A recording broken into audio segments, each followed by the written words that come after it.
Braun! Raw review.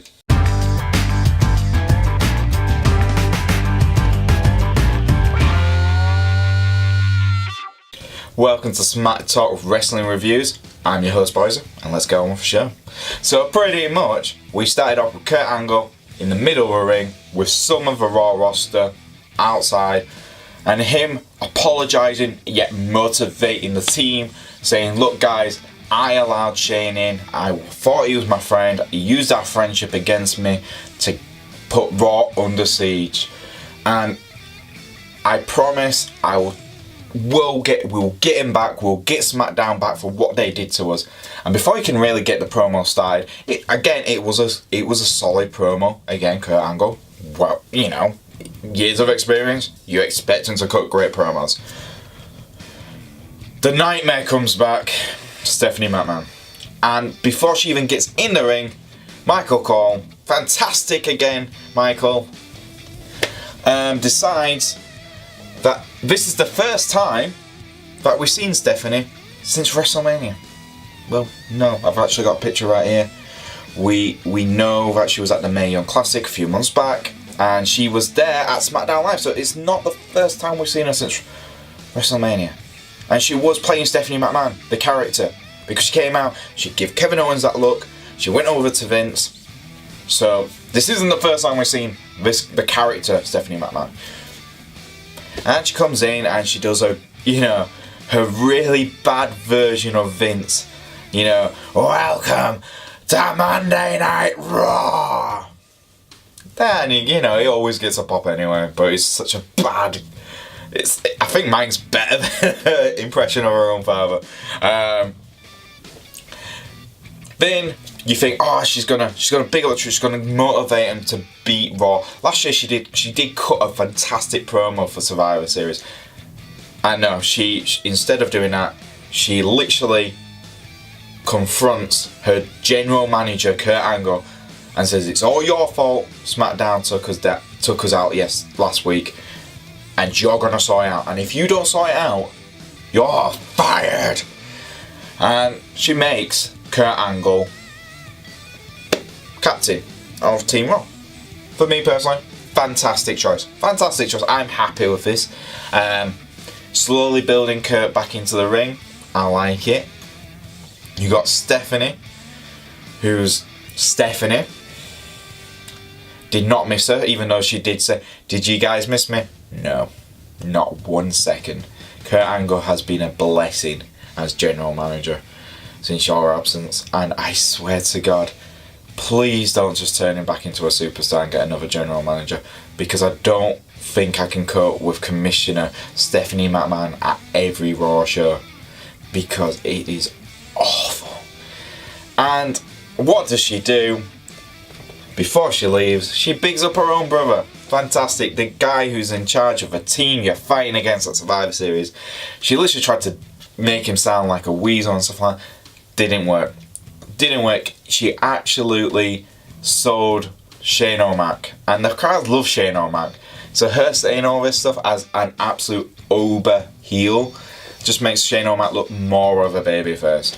Fantastic, well done Stephanie. You made the crowd cheer more for Shane than when you made Kurt Angle your Raw captain. Fantastic. Apart from that, slightly decent promo work. You know, Kurt Angle and Stephanie had a good, back and forth. But this is what I'm talking about when it comes to Raw. It just doesn't feel like there's much going in when it's going to Survivor Series so far. But one funny note I do want to say, Stephanie leaving and coming into the ring, by the way, everyone moved out of the way apart from two guys who didn't even move, Seth Rollins and Dean Ambrose, who were at the front. Seth didn't even move an inch. It was like a guy who sees his ex-girlfriend and he goes, please don't see me, please don't see me, please don't see me, please don't see me. Oh, thank God she can't see me. She goes in the ring, comes back out, please don't see me, please don't see me. Doesn't move, please don't see me. It's like a statue. I think he thinks Stephanie McMahon's a T-Rex. If he doesn't move, she's not going to do well.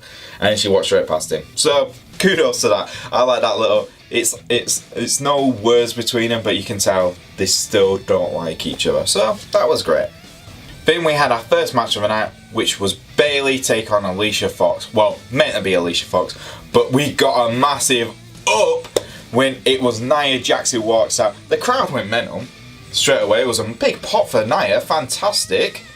Good to see. Nia comes out. Alicia's like, oh yeah, I've got too much captain's work to do. Wearing a airplane cap, pilot's cap, saying I'm the captain, blah blah blah. Funny. If you keep it like that, that's fine. I like that. I think you have Nia Jax. Nia Jax return. Brilliant. Comes out, steamrolls past Bayley, destroys her. Yes, booking Nia properly. That's one of the reasons people were panicking, thinking, oh my god, Nia's gonna leave. Nia's leaving. Nia's leaving. Everyone's leaving WWE because they're not happy. No, Nia's back. Nia's back. And she steamed past Bayley, and Alicia Fox made her first pick for the Raw Women's team, and Nia Jax is in the team. Great choice. Great choice. The weakest person on the team so far is the captain. I'll take that. Decent, it was good to see Nia back. She got a good pop. She got an easy win. Yes, it's against Bayley, but Bayley's credibility since last couple of months has been awful. So Bayley losing isn't a big deal anymore. I'll take that.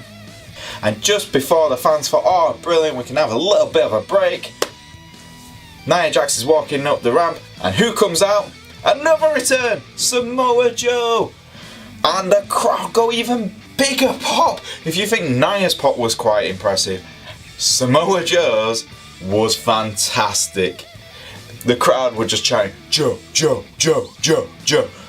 Absolutely brilliant. Joe goes into the ring, cuts a decent heel promo. It's something you didn't need to do. I think it's one of those things where WWE are like, we need to cut a promo with him. It's been a while. We need to make sure the fans do know he is a heel. We know he's a heel, but it doesn't mean we're not gonna like Samoa Joe. Cuts the promo like, I don't care about you guys. Even though you chant my name, all this, like, don't care.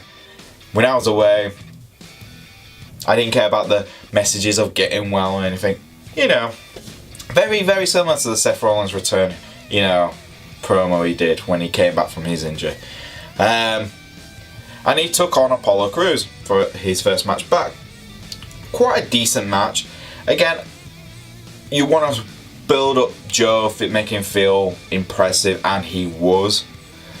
It was definitely another squash match, but it was again, this is a returning big star name coming back, takes out Apollo Crews, and then Tyson Hill jumps into the ring to defend his Titus Worldwide member, and then Joe just walks out. Yeah, decent to see Joe back. It's a typical squash match for what it was. So brilliant. But it was great to see Joe back. So yeah.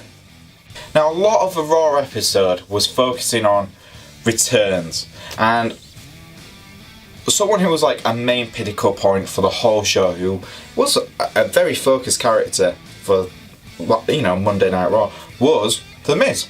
The Miz came late, so Kurt Angle was absolutely fuming because he just got shouted at by Stephanie McMahon.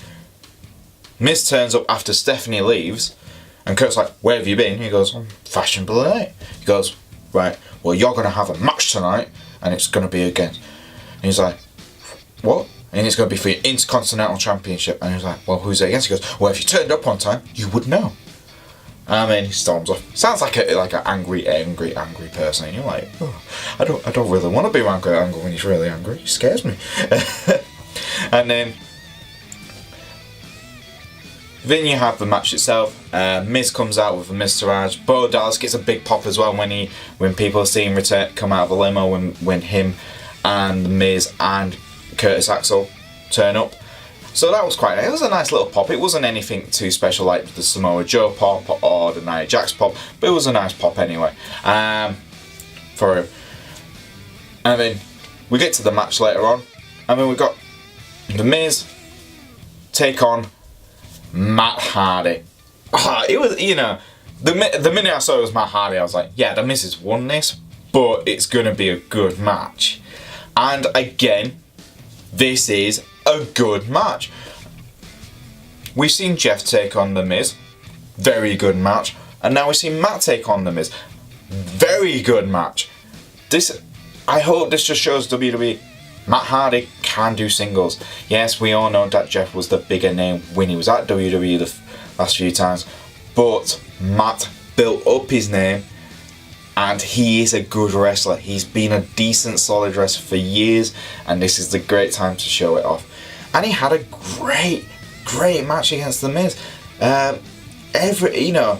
Even though The Miz did have to have the Miztourage to help him win, which we knew was going to happen, Matt had some great offensive. It was so back and forth. At one point I was like, I'm doubting myself now. I think Matt could win this.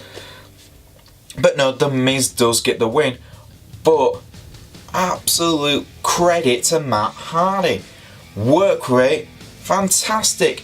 The only downside I gotta say was there was barely anyone chanting the delete. This is just showing that WWE wants to sign someone who's so hot on the independent market, like Matt Hardy was with his Broken Matt series. Once they get to WWE, they don't want that. Even though it's so hot, and it's a shame. You can see that the deletes there weren't that many people shouting delete. What it sounded like on TV, it did not sound like a lot of people shouting delete. You did hear quite a few people shouting Brother Nero, and that was quite cool. But I'm hoping WWE still give Matt a big push at some point soon. But the match itself, like I said, probably for me the best match of the night. Then we had Asuka's match for Raw, and it was a jobber match. Asuka got a local talent and beat the crap out of her. This is what I want to see. You build up Asuka to look like a beast again. Yes, I watch NXT. Some people don't. My best mate Jay doesn't watch NXT. I have to tell him what happens. I have to say, watch out for these guys when they move up to the main roster, because they're going to be serious talent to watch. And Asuka is one of those people. If you're going to build her up now, again, since Emma has now departed the company, obviously, you want her to take on local talents, like you did with Nia Jax when she first came up, but Asuka isn't as green as Nia Jax. So you could build her up, taking on all these, local talents, and just make her feel unbeatable until she takes on someone like Sasha Banks or Bayley or Bliss. Just something like that. That would be fantastic. But it was a quick squash match. I enjoyed it. Made Asuka feel like a beast again. So it was okay. But during the show we also had some backstage segments going on at the same time. I'll get back to the Miz's backstage segments which were going on. But we had Daniel Bryan, the general manager of SmackDown Live, sneak into Raw to talk to his counterpart, Kurt Angle, and just say, look, I'm trying to explain our situation at SmackDown. Kurt just didn't want to listen. He said, look, Stephanie's made me in charge of Team Raw now, and we're going to take you guys out. And he goes, you stay here because I'm worried that the Raw roster, if they see you, they will attack you, Daniel. Leaves Daniel in his office. Later on in the show, Daniel's on the phone, the lights cut out. Then the segments go on again. The lights are still out. And who turns up? Kane. Daniel Bryan's former tag team partner attacks Daniel Bryan. And my God, is this hinting for a match? Is this hinting for a match for Daniel Bryan to return? I hope so, because it looked like Kane actually chokeslammed Daniel Bryan. If not, well done. The guys played it off brilliant. And Kane feels so much more destructive since coming to Raw. But my God, it was great to see Daniel Bryan back at Raw. It was a good little backstage segment, and it really builds up this, this match, Survivor Series match, Raw vs SmackDown. The most likable guy in WWE, Daniel Bryan, has been taken out by a Raw superstar. Survivor Series is building up quite well. Then we had a match that on paper would be an absolute steal. It could have been a main event at some pay-per-views, to be honest. We had Finn Balor take on Cesaro.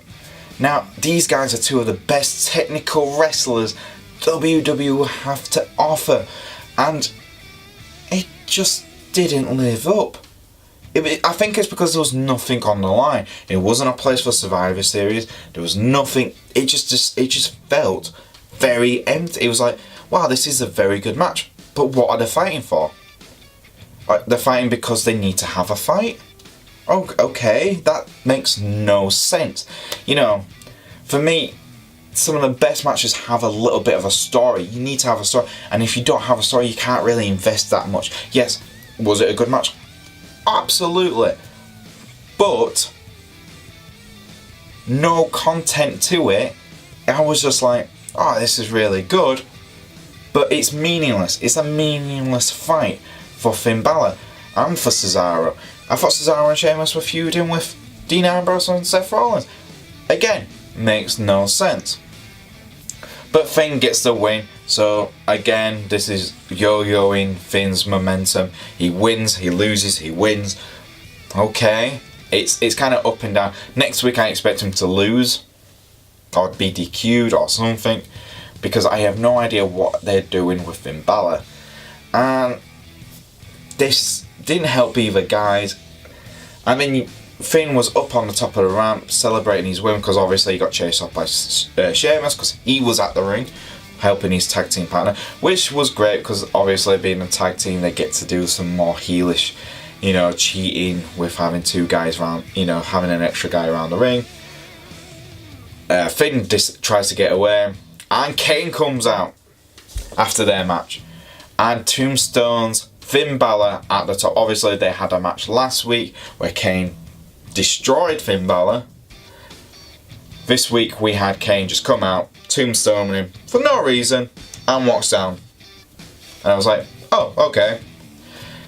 But this is making Kane feel more like a big red monster of destruction, and it's awesome because I love Kane. Kane is awesome when he's in this destructive heel mode.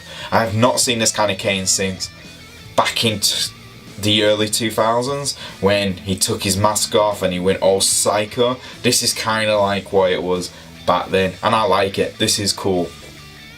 Then Kane had his own match that night, which was against Seth Rollins. Now this was kind of like a shout back to when Seth was the WWE champion and Kane was taking him on as #1 contender. But now Kane has switched to heel, Seth's now a babyface, and it was quite a decent match. Again, Seth Rollins doing all the high flying stuff, Kane doing all the power moves, which was awesome. And it was kind of like a trying to push a mountain kind of thing for Seth, and it felt like that. It felt like Seth was pushing and pushing and pushing, and if he could just get that one move to clip Kane, he could have just got the win. But the problem was Cesaro and Sheamus decided to stay and watch the match, which caused issues because Dean Ambrose and Sheamus and Cesaro started fighting outside the ring. Seth tries to help his friend, does help his friend try and get back into the ring. Kane chokeslams him 3 times, I believe. Literally chokeslams Seth, gets the pin, gets the win, and then Dean gets into the ring.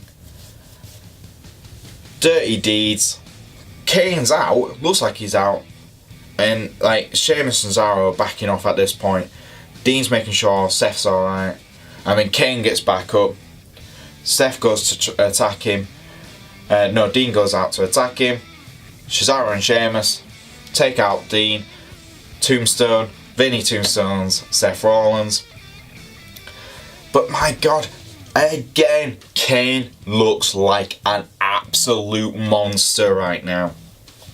Well done, WWE. If you're building this feud, getting Kane built up so he can take on Braun Strowman in the future, brilliant. Love it. It's definitely going to be a match I want to see, because this big monstrous Kane is the Kane we've been waiting for years. for years. Like I said, this Kane reminds me of the early 2000s Kane when he had no mask and he was absolutely insane. And it was brilliant. Again, I can't state that. Sometimes you don't need to have, you know, every tactical move. You just need a big guy destroying everyone else. And that's what you got with Kane. Now we got to the WTF moment of the freaking night. The Trico street fight match between Heath Slater and Gallows and Anderson. Oh God, it was awful. It was so bad. You could even hear Michael Cole's voice go, oh God. I mean, you had Booker T trying to sell it as, oh, well, you guys have never been in a street fight. And I was like, yeah, Booker, but this is a really bad street fight. You had Gallows and Anderson dunking Heath Slater's head for bobbing for apple thing. I don't know, because it's a very American thing. I have no idea what bobbing for apples really. You put your head in some water and try and get an apple. Okay. You had candy cane. No, you didn't. You had some kendo sticks which looked like some candy things, and they were saying it was something else. Okay. I mean, you had tables full of sweets and plastic Halloween and pumpkins everywhere. But it was quite. It was funny. It was WTF because it was so bad. It was funny. You know, this match was a throwaway match and everyone knows it. But oh God, I can't. There's a bit of me which is like, this is just so bad, and I can't believe I've got Gallows and Anderson doing this type of match. I mean, you look at Rhino, you're like, because Rhino and he's dressed up as Mr. and Mrs. Claus. Rhino as Mrs. Claus, brilliant. I mean, you had Gallows and Anderson dressed up as their characters from Southpaw Regional Wrestling. And that was great, that was brilliant, I liked that bit, that was fantastic. But the match itself, I mean, to finish the match, you had Gallows and Anderson put pumpkins on their own heads so they could jump into a table, but they missed somehow. Well, that's because they had pumpkins on their head. I mean, Rhino gets the pin. Okay. Again, this is a nonsensical match. It's meant to be a laugh. And you can tell this is all in Vince's head. And you can tell Vince McMahon was probably the only one in the gorilla laughing his head off going, oh, this is brilliant. This is the best thing I've ever thought of. And you go, God, I can't believe Rhino agreed to wear that. Apart from that, it was bad. It was so bad. It was bad, it was funny, but it was not that funny. That's the worst thing. But yeah, there you go. Then we had Jason Jordan attack Elias. Don't really need to say much more to that. I guess this feud's still going on. Then we had the 205, the Cruiserweight match, the toilet break match. I'm going to say it's a toilet break match until it actually comes good. Until the Cruiserweight division actually does something or actually feels like it's important. AKA bring back Neville. Hashtag we want Neville. We had Kalisto defeat Gulak. Pointless match. Pointless. Don't care. Don't care. It's boring. I don't care about the Cruiserweight division. It needs a reboot. They need to do something. And Enzo Amore is the most annoying piece of crap on planet Earth. And I can't believe people still cheer him. I can't believe it. He's irritating as hell. And yet people still cheer him on. What is wrong with people? I mean, after Kalisto wins, Enzo beats him down. And I'm like, right, so in other words, is this continuing at some point? Because I bet you a tenner that match they're not going to have a Cruiserweight match at Survivor Series. Like they did last year. Because Kalisto was fighting for SmackDown Live to bring the Cruiserweight division to SmackDown, which it should have gone to. It should have gone to SmackDown. It makes no sense on Raw. It's poor. It's so bad. So bad. There you go. That's my rant. Get down to our final match of the night, which only became this because Kurt Angle got annoyed with Alexa Bliss. Said, you're going to have to defend your women's title tonight. It's Alexa Bliss versus Mickie James for the Raw Women's title. And again, Mickie James, prominent babyface, and I do root for her. She's absolutely awesome. But the problem is, Mickie James, I have no confidence she would ever win the title off Alexa Bliss. I know you shouldn't say that because anything can happen in wrestling, but it just doesn't feel like anyone who goes up against Alexa Bliss right now can beat her. It's like Alexa Bliss can somehow win with just a DDT or just punching someone really hard. Like, her own finisher doesn't work, so she's got like 3 finishers, and like 2 of them are basic moves, which the DDT should be a finisher because it is an awesome move. And then you've got this elbow to the face, which she wins quite often with as well. And it's like, a match like that should be great, and but the thing is, when it's thrown in like it was last night, without any real build up, I know is this the end of the Mickie James and Alexa Bliss feud? I reckon it is. I reckon this is like WWE. I think they weren't expecting Mickie to get quite a lot of pops like she did do, so like, we'll better give her one more opportunity, but she's still not gonna win. And it's a shame. I'm a big fan of Mickie James. I think she is definitely deserving to get the women's title at some point and tie up with Trish Stratus for 7 women title reigns. But Alexa Bliss, right now, the company really, really are building the women's division on top of her on Raw, and she's definitely feels like the most solid competitor. But again, it wasn't a great match. It didn't feel like it was ever going to get to the level of outstanding. It just felt like an okay match, but not something. If it was in the middle of the card, it would feel great. It would be like, oh yeah, it was a good match. But because it was the main event for the show, as matches go, because we'll talk about the main event anyway, it just didn't feel right. It felt like it was slotted too high up for what it needed to be. If we put the Intercontinental match as last, that would have possibly been a better match for that for the main event. Now back to the MVP of Raw last night. Not talking about Kurt Angle, not Stephanie McMahon. I'm talking about The Miz himself. Because all the way through the night, we had backstage segments with The Miz. So Miz goes out to celebrate back in his locker room for his defeat of Matt Hardy. And he's like, the champagne, the Intercontinental belt there. All the shebang. And you just go, oh, this is cool. And they go, can you smell it? And there's a bag of garbage. And like Miz is like, he's here. He's somewhere here. And they're like, who? Braun Strowman. He's back. And they're like, no, he got crushed at TLC. There's no way he's coming back.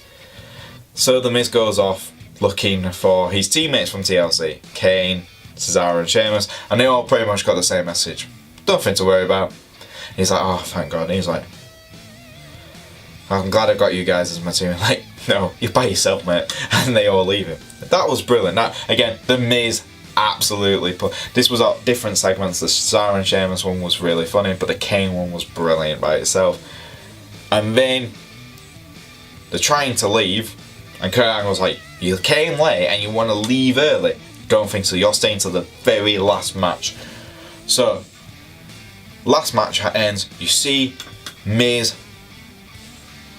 Curtis Axel, and Bo Dallas all rushing to get to the limo. They get to the limo, like go, and there's a pickup truck, there's a garbage truck right in front of a limo. They can't get out, and literally it empties the garbage, and Braun Strowman comes out of it. Braun! The Miz, best acting ever, runs, literally like pretty much looks like he's pushing both Dallas and Curtis Axel out of his way. Braun Strowman runs on top of a limo, chases him. I was like, have they speed up this footage? It looks like they speed up, but I don't think they did. I think they naturally just ran that fast. So you're like the commentator's like, I don't think we're gonna see The Miz ever again. I mean, next thing you know, you see Bo Dallas go flying out. I mean, you see Curtis Axel and The Miz run out the stage, and there's Alexa Bliss celebrating still in the ring, and there's Bo Dallas and Axel look absolutely shocked, and Braun Strowman comes out, and the pop is amazing for Braun, and he goes out of his way to destroy The Miz and the Miztourage. The Miz manages amazingly to not get as badly beaten as Curtis Axel and Bo Dallas, because those guys earned their paycheck last night, I'll tell you that, because Bo Dallas and Curtis Axel got power slammed, they got thrown around, The Miz got thrown down the ramp as well, but my god, Curtis Axel got destroyed. 3 power slams and then through a table. And then Braun is absolutely, like, the crowd going, one more time, he does. I was like, oh, this is awesome. Again, Braun Strowman, brilliant, hilarious. But the only thing which came up into my brain last night was, hold on, if Braun Strowman put the garbage in the Miz's locker room, does that mean he got out, put the garbage in the bit in his locker, walked back into the garbage truck, went back into the back of it and waited for the Miz to leave? It's a bit weird, that. But this is the crazy world of wrestling we live in. But yeah, best bit, MVP of the night, The Miz for his acting, MVP for brilliance, like comedy brilliance, was The Miz and Braun Strowman. And Braun Strowman just destroying the Miztourage. You can't complain. And there you go, guys. That is our Raw review. It was a pretty long review, this one, because it felt like a longer episode. There was a lot of things going in and out. Obviously, it's the build-up to Survivor Series. And it was a slow build. There wasn't that many great matches on. And that's a bit of a shame, really. Because you think about it, Raw's 3 hours long. And a lot of it doesn't feel necessary. But, end of the day, I had a laugh. Braun Strowman, brilliant. And that's it. If you guys do agree, please like and subscribe. I'd like to hear your comments on below. I want to know what you thought of Braun's return, what you think of Samoa Joe's return, Nia Jax's return, And we also had a surprise return when Daniel Bryan was getting stretched off. Devon Dudley was there as backstage management. So Devon was technically, so there was another return for you guys. So there you go. Like I said, I'll see you guys on the next Raw review.